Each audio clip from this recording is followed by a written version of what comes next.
कांद्याच्या बाजारभावात दररोज घसरण होत असल्या कारणाने छावा क्रांती सेनाची तर ती येवल्यामध्ये आक्रमक झालेली आहे.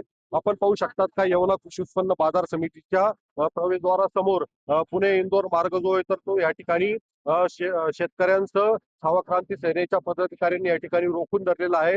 या ठिकाणी आपण पाहू शकतात का कांद्याचं आज रोजी जे कांद्याला बाजारभाव मिळत आहे तर सरासरी बाजारभाव हे 1,000 रुपयाच्या आत आल्यामुळे उत्पादन खर्च सुद्धा निघणं मुश्किल झालेलं आहे. या ठिकाणी आपण छावा क्रांती सेनेचे पदाधिकारी आहेत त्यांच्याशी बातचीत करणार आहोत. मला एक सांगा, तुम्ही या ठिकाणी रस्ता रोको आंदोलन सुरू केलेलं आहे, तुमच्या काय मागण्या आहेत?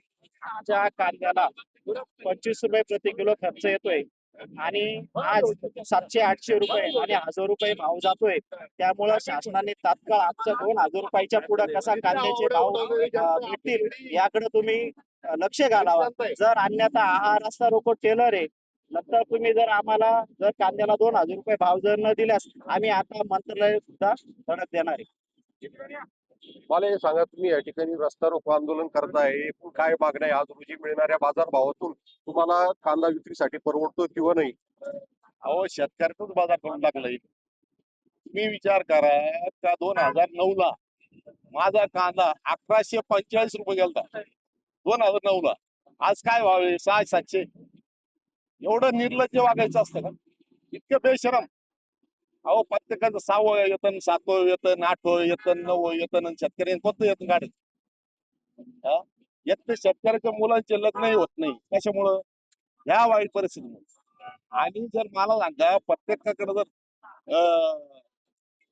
2 acre, 3 acre, 1.5 acre, 1 acre, 5 acre, 10 acre अशी शेती, तर त्या शेतकऱ्यांची इतकी वाईट जाणं झालेली आहे का पिकवायचं काय आणि खायचं काय, ही परिस्थिती शेतकऱ्याची कर पाहिजे.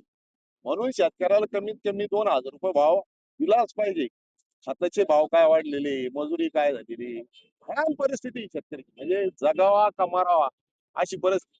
अहो, आई बाप आहे ना, ढसाढसाला त्या लोक मुलांचे लग्न होत नाही, मुलं वाया चालले, भरत्या नाही, नोकऱ्या नाही. फडणवीस बोलता येऊ करेंगे तेव करेंगे, जा तहसीलला किती खुर्च्या रिकामे, जा पोलीस स्टेशनला किती पोलीस भरती कमी, म्हणजे एकदम निर्लज्जम सदम सुखी असा जागा, असा मंत्र आहे फडणवीसांचा. बस.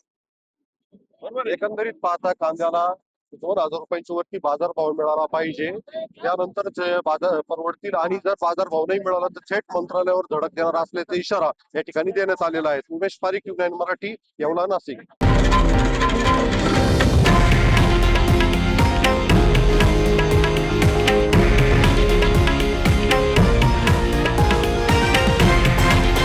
हे आहे देशातील नंबर 1 न्यूज नेटवर्क आणि आपण पाहत आहात TV9 मराठी, एकमेव.